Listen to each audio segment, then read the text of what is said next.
Good morning, everyone. Morning. As most of you know, I'm Steve Matuszek, the head teacher here at Dharma Field. And I'm happy to introduce our guest speaker this morning, Ben Connelly. Ben is the assistant guiding teacher at Minnesota Zen Meditation Center over on Vasubanhdhu, just a stone's throw away if you've got a really good arm. So Ben started practicing at MZMC in 2001. Was ordained in 2005 and received Dharma transmission from Tim Burkett in 2015. In addition to being a teacher at Minnesota Zen Center, he teaches around the community as well, both mindfulness and working with social and environmental justice issues. And he's a prolific author, so he does quite a bit. He has 4 books to his credit, 3 of which he'll be selling downstairs and signing copies of. And today's talk is from his most recent book, which was published in 2022, Vasubanhdhu's 3 Natures. So without further ado, Ben. Thanks, Steve. Oh, thank you so much. How sweet to be here. I just want to look around and see all the faces of dear friends, people I've known for a long time. Maybe some people I've never met. I don't get over here very much. And then I have FOMO, fear of missing out. Just knowing, all the beautiful practice that happens here has been happening for years. And I just feel really grateful to be welcomed here this morning. And I do feel like I'm part of this community. So we got our sibling sanghas. So I think I'll just jump in to the topic, which is ice skating. That's not true. I'm not jumping into the topic.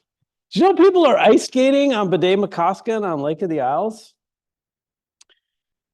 Just to be recognized that, I might walk outside and be like, it's cold. I can't go outside. I'm miserable. I'm grumpy.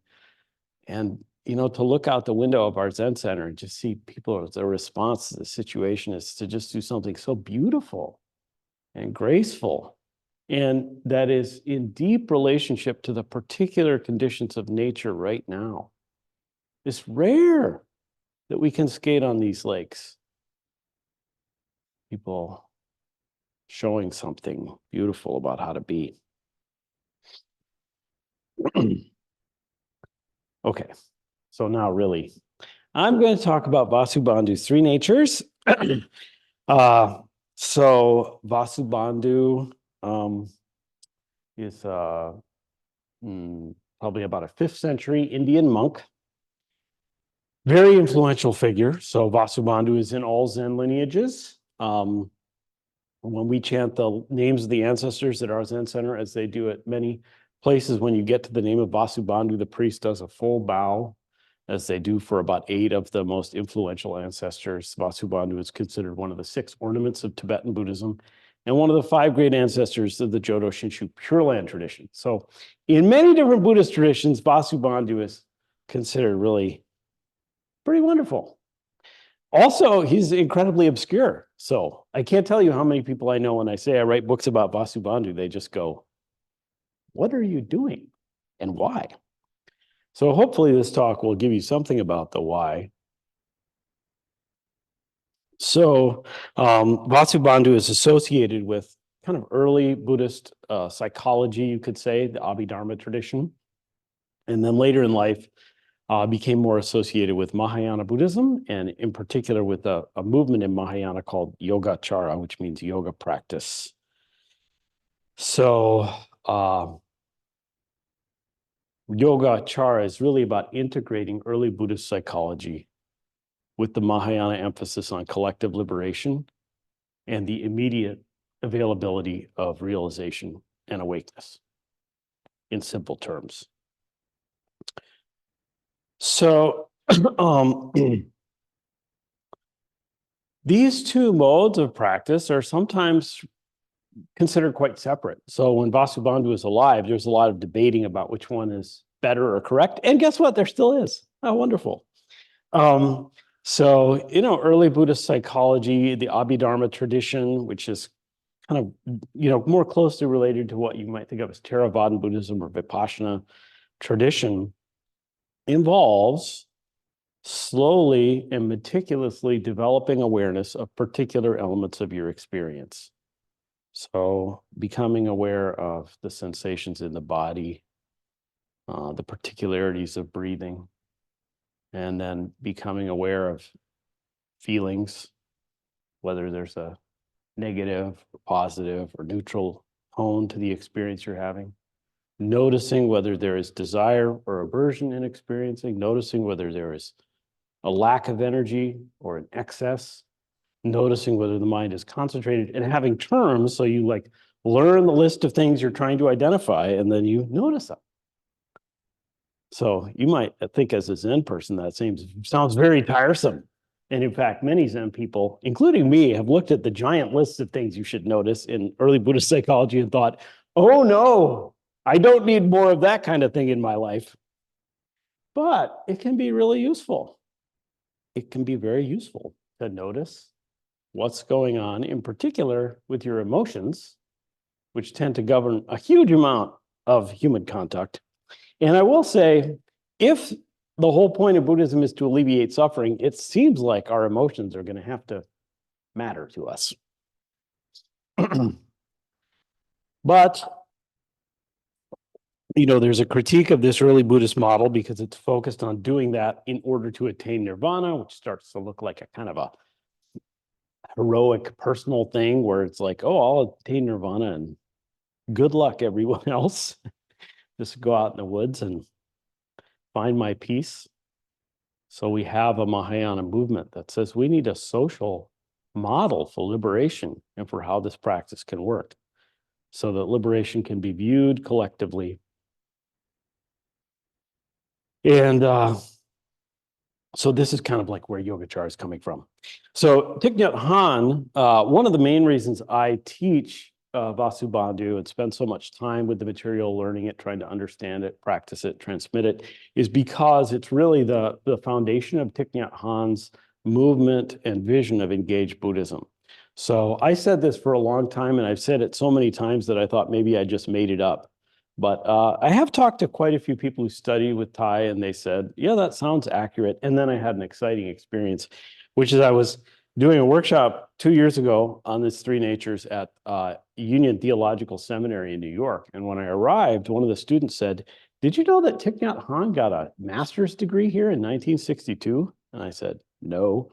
And he said, did you know his master's thesis was on Yogacara and is in the library? And I said, no, but I would like to be that because I'm a nerd, in case you're not picking up on it yet. So anyway, this idea that Buddhism can give us a way where we can simultaneously fully care for ourselves and the conditions of our own lives while engaging constantly in the possibility of everyone being free from suffering is really inspiring to me. And this is really the kind of the underpinning of the Yogacara worldview. So the three natures are basically they're the philosophy, the most philosophical component of the philosophical underpinning of Yogacara. So in my first book on Yogacara, Inside Vasubandhu's Yogacara, when I get to the section 2/3 of the way through on the three natures, I said, this is what the part where you might end up putting the book down. Because some people don't really like philosophy. However, I've been around Dharma field enough to know that might not be you. So the three natures. The three natures, we could say, are three aspects of anything you think is a thing. Or so sometimes they're called the three characteristics. So the claim that this tradition is making that each thing has these three natures or is of these three natures or has these three characteristics. And the three natures are the imaginary nature, the dependent nature, and the complete realized nature. These are various translated by other people, but I'm not going to get into that today. So each thing that you think is a thing, like yourself or the wall or climate change or trees or birds or sadness is imaginary, it's dependent, and it's of complete realized nature. So the imaginary nature of things is what you think they are. The dependent nature of things is that they appear as they do, dependent on other conditions. And the complete realized nature is that they are not what you think they are. So, pretty simple. Around some Buddhist circles, this will come across as commonplace and normal way of looking at things. But for many people, it is an extremely strange, challenging, and sometimes alarming way of looking at things. Now, what we'll see is the reason that we want to say things are imaginary is to understand why we have power and why liberation is possible. So Yogacara really wants to address the question of why, if everything is empty of separate existence, what you do matters. And this is answered in various ways in other traditions, but they wanted to emphasize answering this question. So I think I'm going to read a little passage from the book, from the introduction about these three natures. Every aspect of what we would conventionally call experience is of these three natures: sights, sounds, smells, tastes, physical sensations, thoughts, emotions, and our sense of being a self. For example, the cobalt blue car that I can see outside my window is of an imaginary nature. Whatever I'm experiencing it to be right now, a memory, as I'm currently looking at letters on a screen, or now, as I turn my head to look at it again, whatever I think it to be is a construction of habits of consciousness and imagination. I suspect it will take some time for you to consider this a reasonable or useful claim, and so, dear reader, that's why I'm writing this book. That car is also of a dependent nature. Countless conditions that are not the car create the appearance of a car. Reflected sunlight, ocular nerves, supply chain software, oil refineries, the desire for wealth, and so on. This car is also of complete realized nature. It isn't what I think it is. Recognizing that things aren't what you think they are can radically disarm the patterns of your mind that cause you to suffer and cause suffering. For example, in order to see the car in my normal way, I am usually ignorant of or ignore a vast array of conditions on which the appearance of the car depends. Conditions that cause suffering in this time of climate crisis. These teachings are to help us move beyond this kind of ignorance. The so-called knowledge that white people are inherently superior to Black people and the purported fact that race exists as a biological phenomenon were confirmed by 19th century scientific experiments, which have since been disproven. This caused and causes incalculable harm. This so-called knowledge is imaginary. It arises from conditions, and its complete realized nature is that it is not real. And yet millions of people thought and still think it is true. Although many of us do not, the impacts of the view are pervasive. It affects where people live, the jobs we have, the wealth we inherit, our access to education, and so much more. They are alive in how I experience the world. This teaching is here so we may continually grow in our capacity to end and transform harmful patterns of which we are often unaware. By learning to see the three natures of the ideas that maintain harmful systems, we open a way for liberation. The three natures can be misapplied and easily misunderstood. Understanding the imaginary nature invites humility, not grandiosity. It affirms agency. It does not deny experiences. Understanding the dependent nature affirms kinship with all things. It does not deny differences or boundaries. Understanding the complete realized nature brings faith, compassion, and joy. It does not deny suffering. The three natures provide medicine for our ongoing daily sufferings, no matter how small. So just to be clear, when talking about this kind of material or any of the related material in Buddhism, which is about how things are empty of separate existence, it is very easy to sound like you're denying the importance of what you're addressing, which is not helpful for a lot of people. So, in the case, for example, I use race as an example here, it's clear that race impacts people's lives. I mean, it would be really hard to deny that. And yet, it's not a real thing. It's a recent social construct, and at some point probably won't be here. Hopefully before humans die out, in my opinion. Anyway, so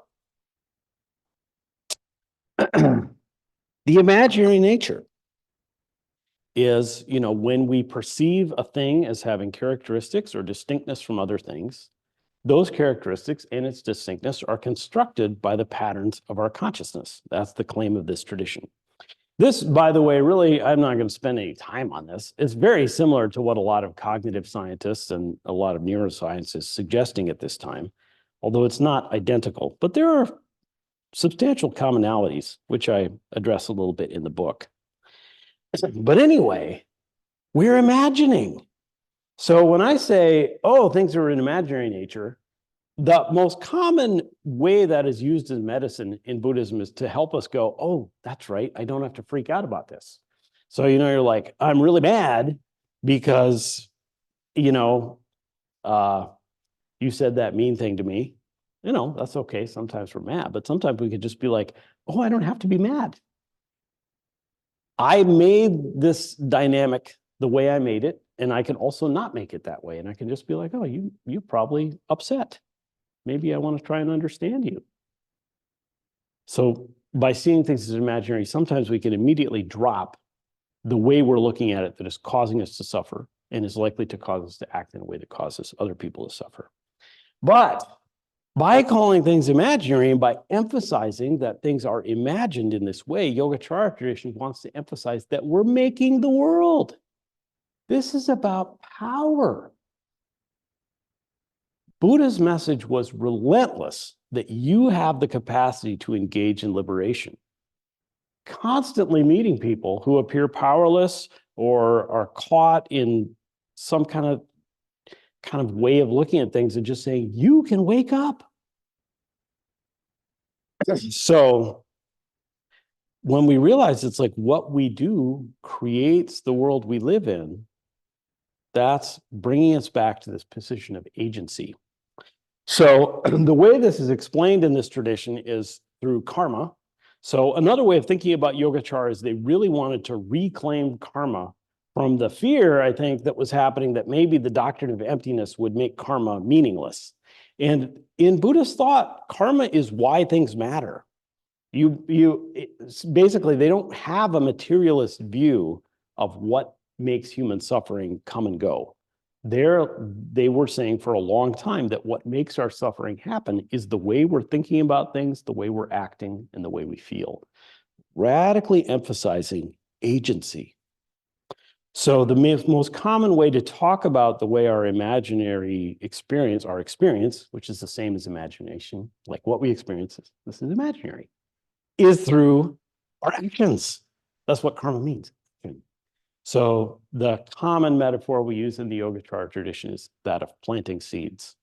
So every cognitive, emotional, or physical act, which includes speech. So sometimes we say body, speech, and mind, but I'm going to say cognitive, emotional, and physical act plants a seed that will produce a similar result at some time.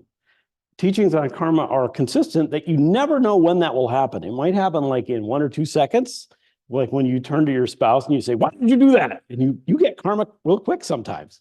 But on the other hand, you may plant a seed according to the system, and it may sprout in 2 seconds, 4 hours, 500 years, or 67 million kalpas. You have no idea. But what it says is it always matters. There is no moment of intentional action that a sentient being does that doesn't plant a seed that will bear fruit at some point for a sentient being. I'm completely dodging the question of the fact that they claim that that sentient being is a reborn form of you, because it doesn't matter. Who is it? If they have no memory of you, why does it matter that it's you? It's somebody. Somebody will receive the impact of the action. So, in simple terms, it's like, it doesn't seem that complicated to know that if you keep saying every time you hear a particular voice on the radio, do people listen to radios anymore? Anyway, every time you hear that voice, you get mad. I remember there was a particular human being several years ago, and I hear that voice, I get mad. And I was like, oh. And at some point, I was like, I don't like being mad. I don't like being mad. It's painful. It's an uncomfortable experience. Every time I did that, just planted seeds, reinforce. And at some point I said, I'm going to do something else. So I'm a recovering addict guy. So what we do is we pray for people we don't like. I just prayed for that person every day for eternity. And no, I'm not mad when I hear them. No, I'm not mad. So I planted different seeds. We have a choice. But whether you know you're planting the seeds or not, you're planting the seeds. This is why we're so invited to come to this moment, to see that how we're bringing ourselves to this matters. So we don't just unconsciously keep doing the same things. Look around at the world. There's a lot of patterning that is not helping people.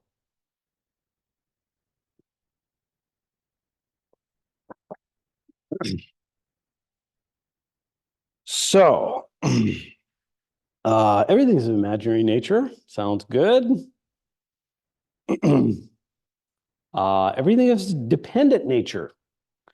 So, dependent nature, this is pretty basic Buddhism, right? Each thing, because of this, there is that, we say. So there's kind of complex ways to describe the pattern of dependency. Clearly, in early Buddhist teachings on dependency, though, the mind and karmic action is fundamental to what makes it appear like there are things. The 12-fold chain of dependent origination is largely, many of the components are mental or emotional or volitional. That's what it makes it seem like something comes into being and something goes away. So although this is like Yogacara teachings, everything that Yogacaras want to do, they wanted to say, we can clearly point to the origins in earlier canonical Buddhist literature and say we're not just making stuff up. I don't know why they had to do that, because making stuff up is great, because things are an imaginary nature. You're imagining a world. Let's make something new up. I'm not into just doing the same old thing.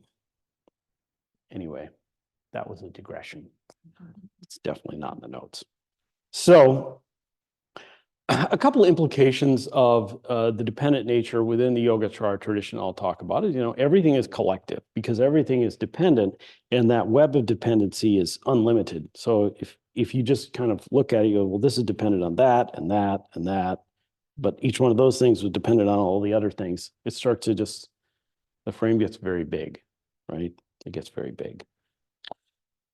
So it's quite common, I think, that people get a sense of the dependent nature. We can develop a sense of dependent nature in the kind of Thich Nhat Hanh style or the Yogacara style of conceptualizing interdependence by just thinking about all the things something depends on.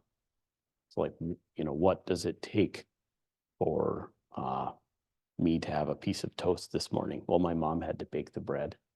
Thank you, Mom. Oh, she had to give birth. We could go for a long time, right? So you get the idea. The list is vast beyond comprehension.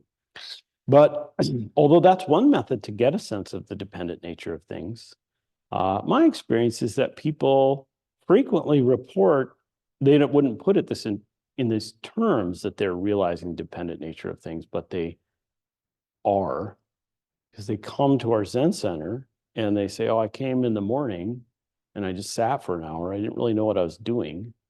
And then I went outside and I looked at a tree, and I felt like I'd never seen a tree in that way before. And I'd never been as close to a tree in my life. And it was really sweet. And it's very common that if we engage in zazen, so the conceptual activity of the mind that divides things up is softens, that what happens is we naturally have a sense of the connection that is here, the intimacy that's available. It's not even available. It's like how things are. So it can feel really good. Very common. I don't know. I hope it's common. My sense is you do zazen, do a lot of Buddhist practices, and they enable you to feel more intimate and connected with what's here instead of alienated. You know what I mean? Like when you're really like super anxious or mad about something, or you really want something, and it's like, it feels like the world is like this big. It's like this little guy. It's a guy for me, but you know, whoever you are, talking to you, and you're like, oh, I'm in here waiting for that thing or scared about the thing. It's so small. And it's like, I don't feel so connected to the ceiling or the people and so forth. And with practice, that gets quiet and it's like, oh, a more spacious sense of intimacy, that's dependency. We realize we depend on each other. So it can feel really good. I hear a lot of people talking about how this feels good because alienation is painful. But on the other hand, I will say, realizing the dependent nature can also be pretty painful. I mean, if we look at a lot of Buddhist teachings, they say we want to realize that our life is dependent on death, for example. Buddha, arguably one of his earliest awakenings before he sat under the rose apple tree and found peace was he saw people plowing the land and he saw the insects and the worms that were being killed. So he realized that the sustenance of his life and the joy of the plowing ceremony that they were having was dependent on killing. It was very painful for him. This was important for his awakening, but it's quite common that realizing that we are intimate with systems that harm people is part of the path of liberation, but it's hard. So I do a lot of work around climate and racial justice, and it's painful for people to be like, oh, the climate change isn't like something a horrible other person is doing. It's something I am part of. I'm a part of this system. And, you know, it's oftentimes when talking about racial justice, a lot of people want to be like, the racism is like over there. So like I grew up in Iowa, and it was like, oh, racism, that was the thing they did in the South. Oh, let's put it over there. And then I started to realize, oh, wait, I have racism right here in my high school in Iowa. And I come up here and we're real great in Minnesota. But if you look at educational outcomes, pretty racist. So what does that mean? It means a system. Racism means a system that is inequitable based on race. And we definitely have that here. So, and then I want to be like, well, maybe it's the bad people doing it. It's, oh, can I keep bringing it closer into me? So I realize I'm part of it. That's hard. I don't want to face it. And yet, that's the ground on which I can, instead of objectifying people, blaming, I can realize I have agency and we have possibility. So it can be hard to face this. And in fact, just talking about this, there may be people who are like, I totally disagree, you're wrong, or I never want to listen to you again. It's not, it has happened before. And that's part of the process. That's actually the point. You know, likewise, in your family, you got family history problems. Do you want to look at those? I don't. But if we do, sometimes something really new can happen. Something really new, just even within the self. There's stuff going on in us. Look at, early Buddhist psychology makes room for that to be seen. Then we can plant some new seeds. So I'm going to read you a little passage here from this book. This one's shorter. That first reading is very long.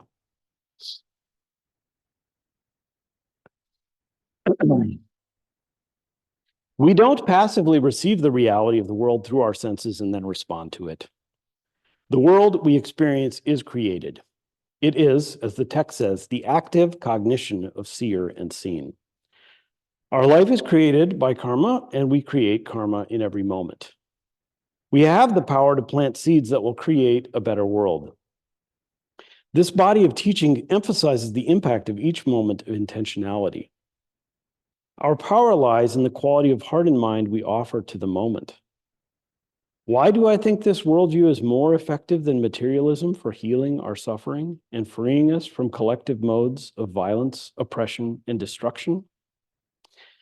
I will answer with some lines from a Chinese Chan nun named Bao Qi, who wrote, "The vastness of karmic consciousness is hard to prove, but when Mr. Zhang drinks, then Mr. Li gets drunk." Sometimes I get a call or I see an obituary telling me that another friend of mine has died from addiction. I've lost a dozen friends so far, and I can never know what part my enabling of their intoxication played, or the impacts their deaths and addictions will have on future generations of their families. The web is too complex to map with materialist tools. I can never know the impact of the thousands of hours I've spent working with addicts in recovery either. I have witnessed the awakening of so much freedom.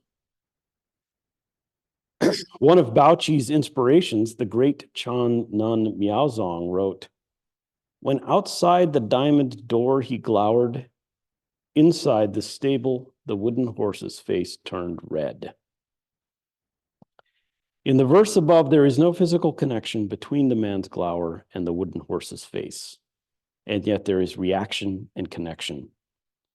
We cannot ultimately know when or where the results of any karmic seed will manifest, but manifest they will. Miaozong wrote her lines in a Chan compilation she created in the 12th century. But could she have known that in the 17th century, Bao Qi and her Dharma sister Zukui, looking to revive the rarely recorded teachings of a female master of Chan, would pull them from obscurity and write their own commentaries? Or that Beata Grant in the 21st century would again revive them in English? I believe that buying a chunk of an animal killed thousands of miles away, or offering a caring smile for a person on the street, as well as each tiny moment of anxiety, desire, or compassion you cultivate, has an impact on every living being. I can't measure it. Miaozong says the wooden horse's face turns red. A wooden horse is a classic Buddhist metaphor for something that has no reality or causal agency, like the horns of a rabbit, a wooden man, or a stone woman. Miaozong invites us into a worldview of mystery where we don't know or see what is ultimately real, but where an angry glare causes suffering we can't calculate, where a smile has radiance beyond the limits of our knowing, where our actions really matter. All of this isn't real, but it's as real as it gets.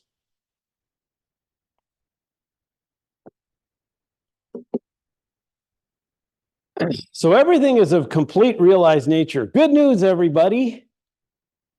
Complete realized nature. What are we talking about here? What is the complete realized nature? It's what Buddhas see. And the seeing of the complete realized nature is what makes Buddha Buddha. So Buddha means awake. And in one Yogacara wrote, teacher Dharmakirti wrote, it is the naturally pure cognition of a sentient being that is indicated by the term Buddha. It is the naturally pure cognition of a sentient being that is indicated by the term Buddha. Everything's already of complete realized nature. The claim is that you can come to see it, but it's already true. Complete as in whole, unbroken, undamaged, realized as in realization, like what a Buddha is seeing. So these things are all three true. It's imaginary, it's dependent, and it's complete realized nature. It's not like you're going to go to the complete realized nature and then you left the imaginary behind. Because where would the rest of us be? That doesn't make sense. Look at the story of the Buddha's life. He's like, I have attained nirvana and I'm right here with you. What did he do? He spent his time with people, caring for them, meeting them however they were. So in talking about the complete realized nature, there is some tendency to talk about them in terms of what the complete realized nature of what we would usually think of as the self, and the complete realized nature of what we usually think of as other. So at the end of Vasubandhu's 30 verses on consciousness only, the last verse is, this is the inconceivable, wholesome, unstained, constant realm, the blissful body of liberation, the Dharma body of the great sage. This is the inconceivable, wholesome, unstained, constant realm, the blissful body of liberation, the Dharma body of the great sage. And what I really should start doing this is doing this like the hokey pokey, where we all do the hand gestures together. So we realize, I'm not saying like, oh yeah, I've got the Dharma body of the great sage. I'm saying this one, whatever one it is. And in that text, it's clear what he's saying. Having attained realization, this is what you realize. But if you read through the text, you'll also realize he's saying this is how it already is. This is how it already is. So that's fancy language. At the end of the Song of Zazen, Hakuin Zenji says the same thing. He paraphrases when he says, this very place is the lotus land, this very body the Buddha. This very place is the lotus land, this very body the Buddha. So why? Because all the things that you think are things that can harm you are not absolutely real. And it is possible to see through them.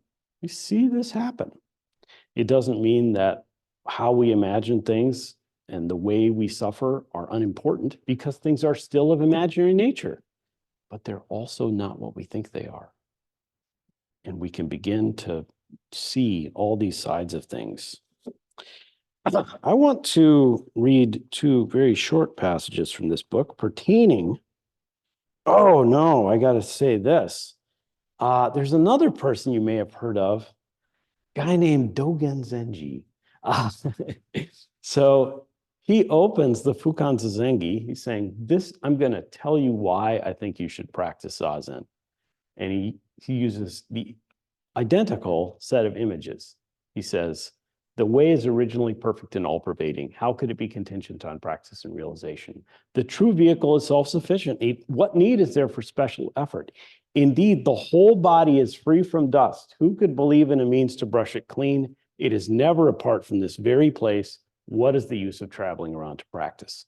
This place, this body, already completely realized, and that's why you should practice. That's why.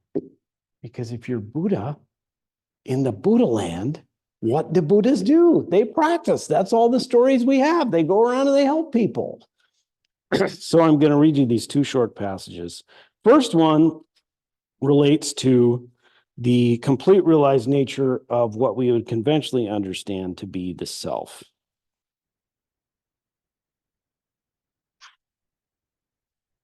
This is from a chapter called Already Buddha. When I came to Buddhist practice, I was seeking something else. I sought an escape from the anguish I experienced. My therapist told me it was the anguish of trauma from the past reproducing itself. My psychiatrist told me my brain didn't process serotonin properly. My addiction recovery friends called it defects of character, self-will, run riot. My Buddhist studies called it afflictive karma. All these ways of looking at it have their utility, and I am deeply grateful for all who have supported me in finding the wondrous, joyful existence of today. When we suffer, when we see the suffering of others, it is right to seek wellness, to seek something else. However, it is also true that there is not something else, that you and I are not and cannot be broken. For if there is brokenness, there must be a wholeness that is elsewhere. This is a duality, and duality is just a habit of mind.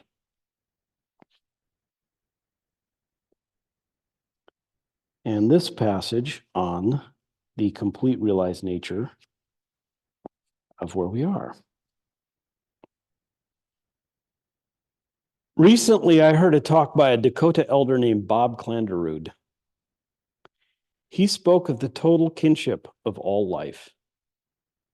He told us that the confluence of the Mississippi and Minnesota rivers near my home on US-occupied Dakota land is called Bdote.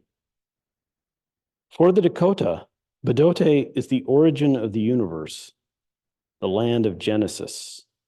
In his words, it is Eden. He asked us, now that you know you live in Eden, how will you choose to live?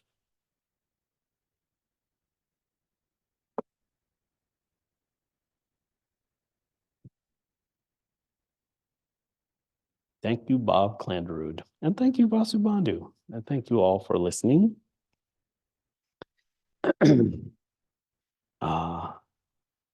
Yeah, so I think now it's time for other voices. So I welcome, whatever you'd like to bring. Can you apply the three natures of Vasubanhdhu to what is happening in Gaza right now? Yeah. Yeah. Well, first, I'd just like to extend my heart to and encourage you to extend your heart to people of Israeli and Palestinian people, now people all over that region where war is spreading throughout many countries, and also to any people who are Jewish or of Palestinian descent, who are here in particular, who I found are much more directly impacted at the level of a heart by these conditions. So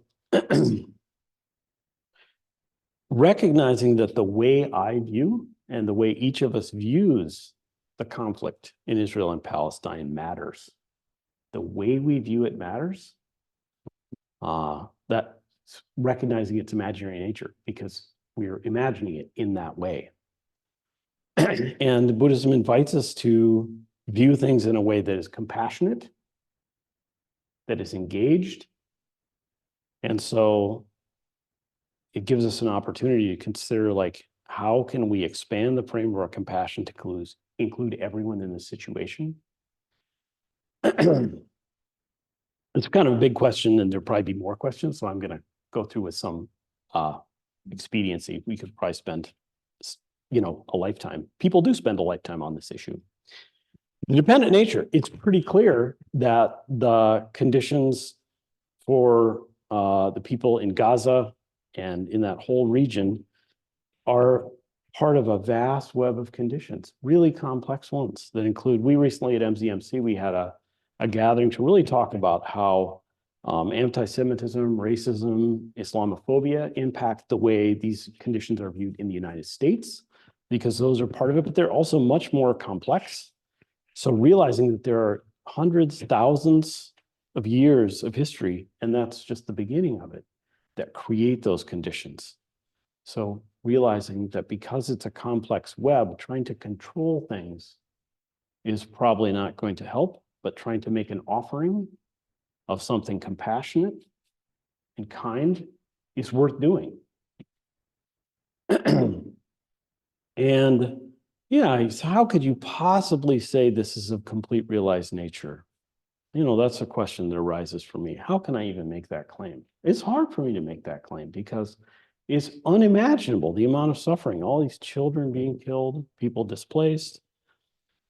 So how do I make that claim? I make it based on the fact that throughout history, there have been people in situations of unbelievable, staggering conflict who have manifested peace and said they were whole and complete. The Buddha's time was not one without war. When the great teachers like Shurto and Matsu were helping found the lineages of Buddhism we have right now, it's a massive warfare in China. And yet they were like, realization is here. I'm meeting people with the possibility of peace. You see people like the Dalai Lama. I mean, we think Dalai Lama, I watch videos, he's kind of a funny guy. He's in exile from his country. His country was invaded by a foreign power, culturally devastated. Most of the people he's with live in exile. And he's like, that's all true. I'm still working for justice, and I'm happy. And I'm claiming, he will claim things are of complete realized nature. Thich Nhat Hanh, very similar. He brought this message. He brought this message to me into this room right now, exiled from his country during a brutal war prosecuted by the United States. So these are the reasons I think it's reasonable to claim, because people actually do it and realize it and manifest and keep working for peace, justice, and compassion.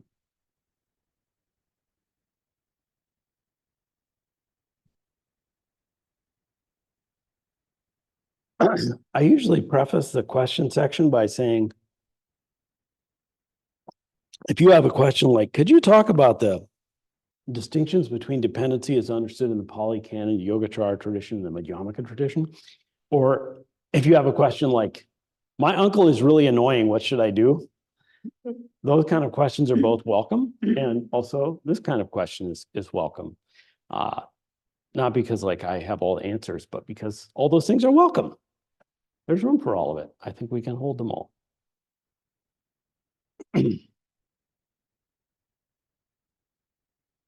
Or maybe you have comments, which is fine too. Love to hear other voices.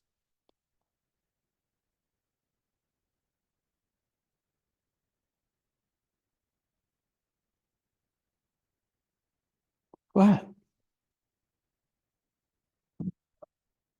I guess, Dan, I don't have a question, but I just want to thank you for inviting people to be intellectual. Because there's it's just like Minnesota tends to have a cold northwest wind. This whole country has a cold wind against intellectual life. Mm. And so, you're asking people to read a difficult intellectual book instead of a crime novel, or turning on some kind of streaming TV, which will numb them. So you're asking them to think about important things and to use their brain, which maybe they haven't used since college or something. So, maybe nobody, did you say people don't like you to talk about philosophy because it bores them? Yeah.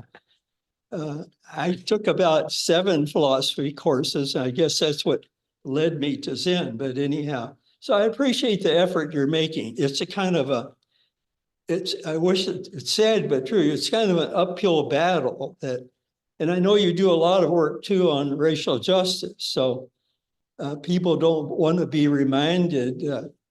I know you brought a speaker to MZMC that talked about what happened to the Japanese in this country. I think you brought that speaker. She was on, but people don't want to hear about. So anyhow, you take on uphill battles in your talk, and I think Americans really need that to be pushed to get the thinking part of their brain going. And of course, Zen centers in general are trying to get people thinking, but you take on some heavy lifting. So thank you very much. Thank you, Roger. Thank you. Yeah, sometimes it seems heavy, but I don't know. My practice is relational. So my experience of it is not generally of heaviness, but of the joyfulness of being with people engaged in liberation in lots of different ways. And I just want to say, like, one of the weirdest things about this is very intellectual. So like this book is a commentary on 38 verses on the treatise on 3 natures by Vasubanhdhu. It's intensely, densely intellectual. And what it's pointing to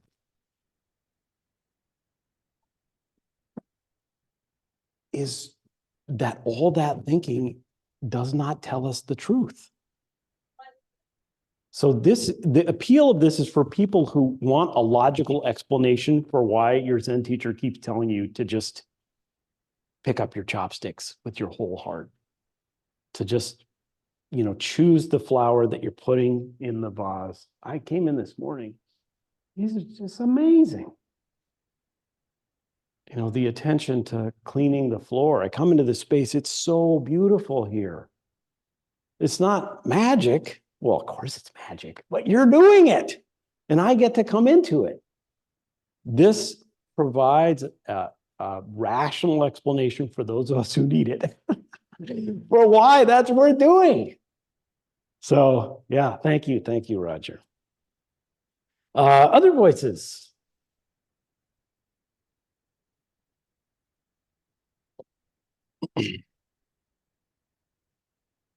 I'm kind of relatively new to studying Buddhism. I've been practicing yoga and meditation for quite a while.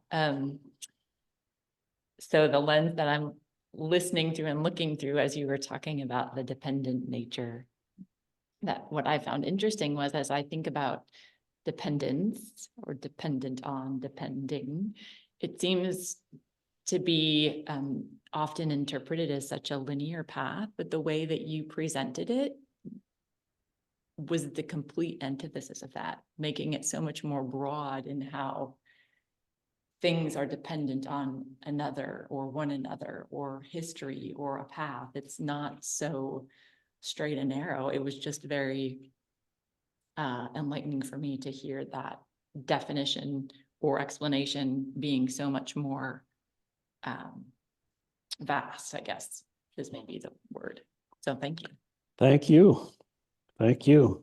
Yeah, and early Buddhism, it's actually is a kind of a forward-looking linear development. So 12-fold chain appears to kind of look like time going this way.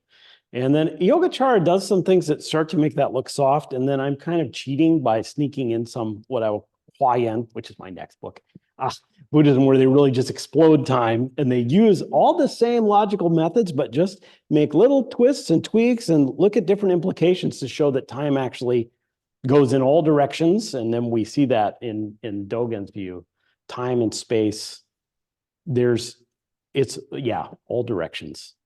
So we can just feel more completely connected, which is, I think, practically speaking, what the point is. Thank you. Yeah.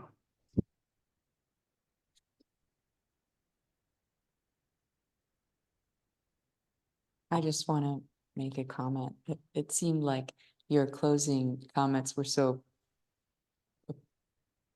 profound to me, and it seemed like what you were saying is nothing is everything and everything is nothing, basically just this, again, the sense of everything being so broad. And anyway, it's so you're explaining it intellectually in order that we see it and feel it at the same time. And then I'm thinking about your comment too, and about intellectualism, and I'm thinking, but I'm also feeling. And there's some sort of magical duality in that, and not thinking. And I appreciate what you're saying, but I also appreciate